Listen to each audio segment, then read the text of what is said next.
Hello everyone, so welcome to Vet It's You YouTube channel. In this video, we will continue our discussion with unit Biostatistics of Animal Genetics and Breeding.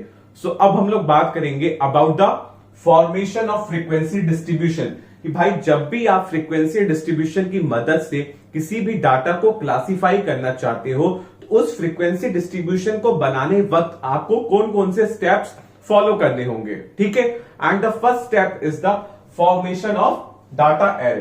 Simply, it is an orderly arrangement of data either in a ascending order or descending order. देखो, आपके पास कोई randomly arranged data होगा, आपको frequency distribution बनानी है for its classification, ठीक है। तो आप क्या करोगे, उस डाटा को लेके ordered manner में अरेंज करोगे, या तो ascending order में या तो descending order में, ठीक है। Let's take an example. मेरे पास स्टूडेंट के मार्क्स का डाटा है and this data is randomly arranged, ठीक है। अब इस डाटा की मदद से मेरे को कोई रिजल्ट डिराइव करने हैं, तो मैंने क्या सोचा कि भाई मैं फ्रीक्वेंसी डिस्ट्रीब्यूशन बनाऊंगा। फ्रीक्वेंसी डिस्ट्रीब्यूशन बनाने के लिए पहला स्टेप क्या होता है, डाटा एरे, ठीक है। अब डाटा एरे को बनाने के लिए मैंने यहां पे सबसे पहले जो कॉलम्स थी उनको असेंडिंग ऑर्डर में अरेंज कर दिया। आप डिसेंडिंग में भी कर सकते हो, असेंडिंग में भी करते हो, ठीक है। लेकिन पहला स्टेप क्या है, आपको पहले कॉलम्स को अरेंज करना है। ये होती है हमारी कॉलम्स और ये होती है हमारी रोज, ठीक है।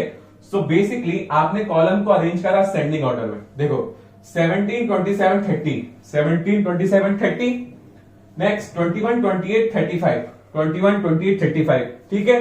नेक्स्ट 9, 26, 23, 9, 23, 26, ठीक है। 26, 35, 39, 26, 35, 39, 17, 45, 41, तो 17, 41, 45, ठीक है। तो सबसे पहले आपने क्या करा, कॉलम्स को असेंडिंग ऑर्डर में अरेंज कर दिया। Now we will arrange the rows in ascending order. अब हम क्या करेंगे, जो हमारी रोज हैं उनको हम असेंडिंग ऑर्डर में छोटे से बढ़ते क्रम में क्या करेंगे, अरेंज करेंगे, ठीक है। तो सिंपली 17, 21, 9, 26, 17 था, तो 9, 17, 17, 21, 26, ठीक है। नेक्स्ट 27, 28, 30, 23, 35, 41, तो क्या हो जाएगा 23, 27, 28, 35, 41, ठीक है। नेक्स्ट 30, 35, 26, 39, 45, 26, 30, 35, 39, 45। तो अब मेरी क्या हो गई, कॉलम्स भी अरेंज हो गए असेंडिंग में और रोज भी असेंडिंग ऑर्डर में अरेंज हो गई। अब मैं क्या करूंगा ना, जो मेरे ये रिफाइंड डाटा है इसको पूरे डाटा को मैं असेंडिंग ऑर्डर में अरेंज करूंगा। देखो अब 9 के बाद क्या आता है, 17, 17, 17, फिर 21, फिर 21 के बाद क्या आना चाहिए, 26 या 23, 23 ना, तो 23, फिर देन 26, 26, 27, 28, 30, 35, 35, 39, 41, 45। अब ये जो मेरा डाटा है ये एक ऑर्डर्ड मैनर में अरेंज हो गया असेंडिंग ऑर्डर में, ठीक है। अब ये डाटा जो रैंडमली अरेंज था और ये जो मेरे पास ऑर्डर्ड मैनेज अरेंजमेंट है डाटा का, इन दोनों में कुछ डिफरेंसेस होंगे, इजंट इट। ये ज्यादा रिफाइंड फॉर्म है। इस डाटा से अगर आप कोई रिजल्ट निकालते हो तो उसकी एक्यूरेसी लेवल और प्रिसीजन लेवल ज्यादा होगा, ठीक है। अब देखो, अगर मैंने अब आपसे पूछा कि भाई मिनिमम मार्क्स कितने थे और मैक्सिमम मार्क्स कितने थे, तो इसे देख के आप आसानी से बता सकते हो जी भाई मिनिमम मार्क्स आपके 9 थे और मैक्सिमम मार्क्स 45 थे। तो ये फायदा है हमारा डाटा एरे का। And this is the crucial step as well as the first step when you are using frequency distribution for the construction और the classification of some data, ठीक है। But there is one limitation of the data array. देखो भाई, अगर हमारे पास number of observation बहुत ज्यादा है, हजारों में है, लाखों में है, तो इस तरीके का अरेंजमेंट क्या पॉसिबल होगा, बिल्कुल नहीं। क्योंकि आप इस डाटा एरे का इस्तेमाल तभी कर सकते हो जब नंबर ऑफ ऑब्जर्वेशंस कम हो, क्योंकि जब नंबर ऑफ ऑब्जर्वेशंस बढ़ेंगी जैसे जैसे, तो इस तरीके का अरेंजमेंट असेंडिंग ऑर्डर या डिसेंडिंग ऑर्डर में करना इम्पॉसिबल होगा। सो this is one of the limitation of data array during the construction of frequency distribution, ठीक है। So now moving on, as when the data array fails for the construction of frequency distribution, we have to condense the data. देखो भाई, जब हमारे पास enormous amount of observation हो, data का size बहुत बड़ा हो, उस केस में हम डाटा एरे की मदद से फ्रीक्वेंसी डिस्ट्रीब्यूशन को नहीं बना सकते और फिर हमारा डाटा का क्लासिफिकेशन भी इम्पॉसिबल है। तो उस केस में हम क्या करेंगे, उस केस में हम क्या करेंगे, सबसे पहले उस डाटा को कंडेंस करेंगे, कंप्रेस करेंगे, छोटा करेंगे, ताकि हम उस कंप्रेस डाटा की मदद से फ्रीक्वेंसी डिस्ट्रीब्यूशन बना सके and then the classification, then the results. ठीक है, so now we will look after the steps for condensing of data. So now the first step during the condensing of data for the construction of the frequency distribution is that the formation of class interval with the proper class limit। जब भी हम data की condensing करेंगे, ठीक है, तो उस data में सबसे पहले हमें क्लास इंटरवल डिटरमाइन करनी होगी with the proper class limits. ठीक है, अब देखो भाई, मैंने एक टेस्ट कंडक्ट कराया जिसके टोटल मार्क्स थे 100। अब मैं बच्चों को क्लासिफाई करना चाहता हूं on the basis of their marks.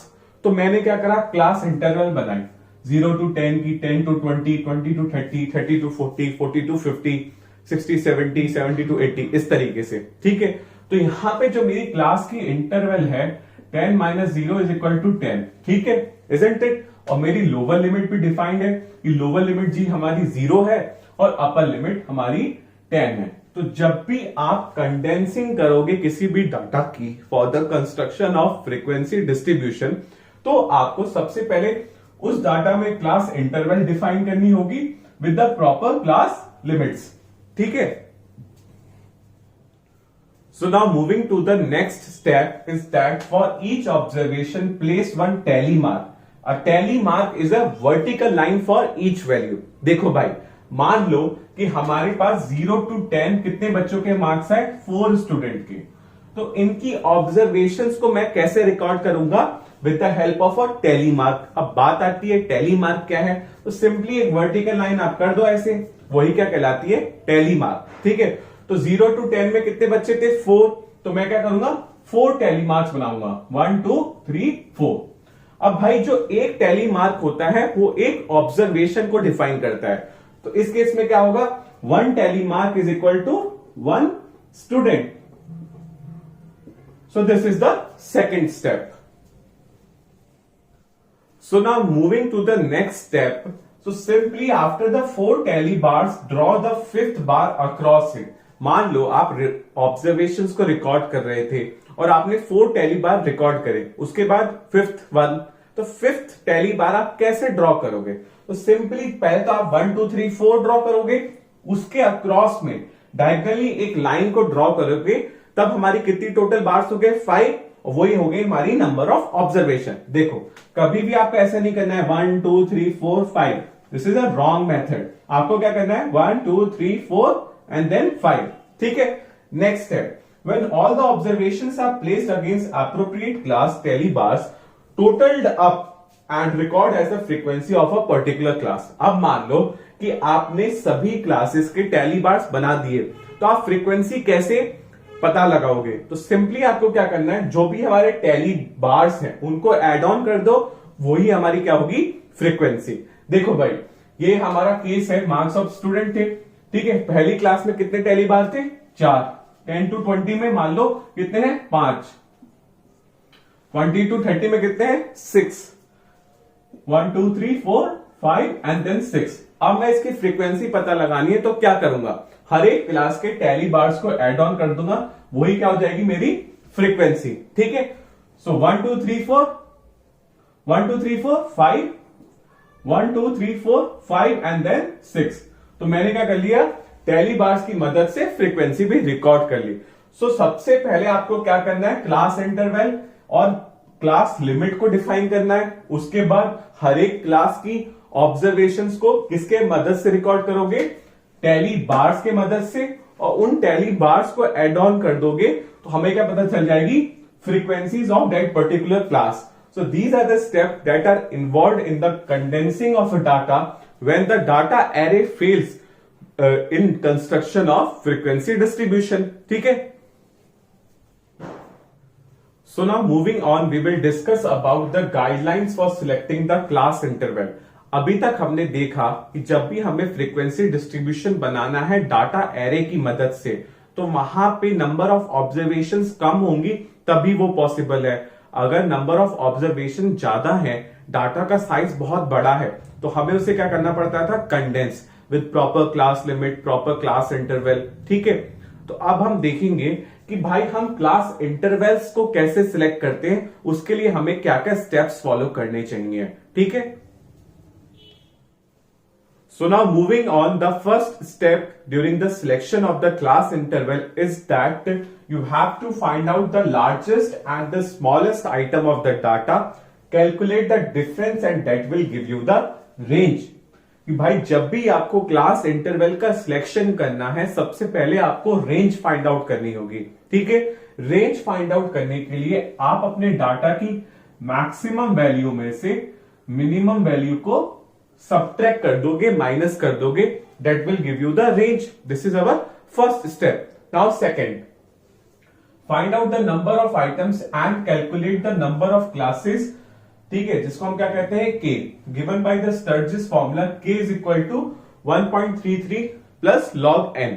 अब बताओ भाई एन क्या होता था, टोटल नंबर ऑफ आइटम्स। तो सबसे पहले अब हम क्या करेंगे, उस डाटा में टोटल नंबर ऑफ आइटम्स का पता लगाएंगे और the formula given by the Sturges, K equal to 1.33 plus log n में एन की वैल्यू पुट करके नंबर ऑफ क्लासेस का पता लगाएंगे। ठीक है, this will be our second step. Now next, divide the range by the K that will help us to decide the width of the class. देखो भाई, मैं आपसे कहता हूं कि 0 to 10 इतने बच्चों के मार्क्स थे, 10 to 20 इतने बच्चों के मार्क्स थे, तो यहां पे इन क्लासेस की विड्थ क्या है, 10 - 0 इज इक्वल टू 10। ठीक है, 20 - 10 is equal to 10, isn't it. तो इन विड्थ का हम कैसे पता लगाएंगे, हम क्या करेंगे, उसके लिए रेंज को नंबर ऑफ क्लासेस से डिवाइड कर देंगे and then we can easily find out the width of the classes. ठीक है, this is our third step. Now next, generally the class interval should be in the round number, it means the multiple of 5 और 10। देखो भाई क्या होता है ना, जो हमारी क्लासेस के इंटरवल्स होते हैं वो बहुत सारे केसेस में यूजुअली राउंड नंबर के फॉर्म में होते हैं। It means they are multiple of 5 and 10, लेकिन this is not the compulsion. ठीक है, आप बहुत सारे क्वेश्चंस और बहुत सारे केसेस देखोगे जहां पे वो राउंड नंबर भी होंगे, मल्टीपल ऑफ 5 और 10 भी होंगे, एंड बहुत सारे ऐसे केसेस भी होंगे जहां पे वो राउंड नंबर ना भी हो। सो दिस इज इंपॉर्टेंट। ठीक है, now next, if none of the set satisfy the k true value, so go for the k - 2 और k + 2।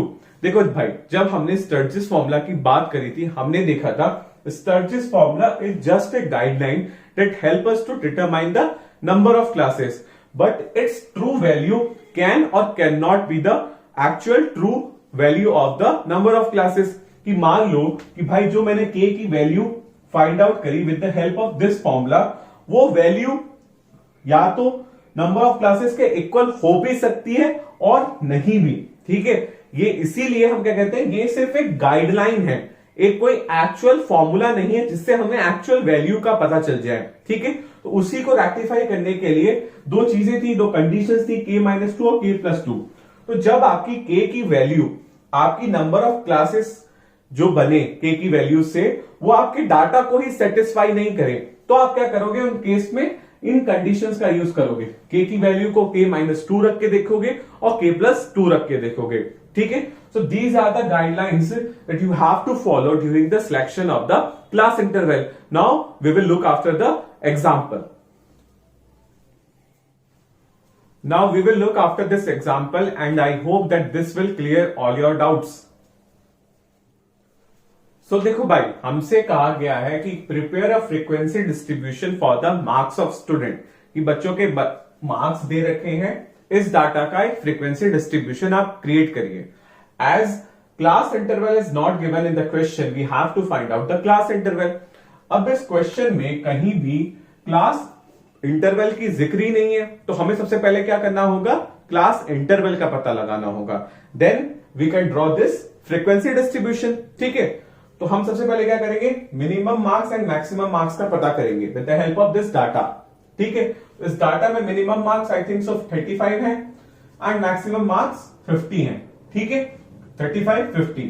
अब मिनिमम और मैक्सिमम मार्क्स पता कर लिए मैंने, तो अब मैं रेंज का पता कर सकता हूं, maximum minus minimum. Simply 50 minus 35 is equal to 15। This is your range. Okay, now next, number of items. Number of items को हम डिनोट करते हैं with the help of a capital N. अब हम पता करेंगे भाई इस डाटा में नंबर ऑफ आइटम्स कितने हैं टोटल, +3 +3 +3 +3 +3, कितने हो गए 15। तो नंबर ऑफ आइटम्स कितने आ गए मेरे पास 15। अब मैं स्टर्जेस फॉर्मूला की मदद से क्या पता करूंगा, number of classes. k is equal to 1.33 plus log n। n की जगह मैंने कर दिया 15। इसको आप सॉल्व करोगे, this will give you around 3.09। इसका राउंड ऑफ कर दो आप लोग, ठीक है, तो क्या हो जाएगा 3। ओके, अब नेक्स्ट स्टेप क्या होता है, हम रेंज को नंबर ऑफ क्लासेस से डिवाइड करते हैं to find out the width of a class. तो क्या करा मैंने, रेंज 15 थी, k कितना था 3, तो 15/3 इज इक्वल टू 5। ये मेरी क्या आ गई विड्थ, ठीक है, आप विड्थ कह लो या क्लास इंटरवल कह लो। अब मेरे पास क्लास इंटरवल आ गया, सो मैं ये फ्रीक्वेंसी डिस्ट्रीब्यूशन ड्रॉ कर सकता हूं आसानी से, इजंट इट। तो देखो भाई, मैंने क्लास इंटरवल कितने का लिया है 5 का।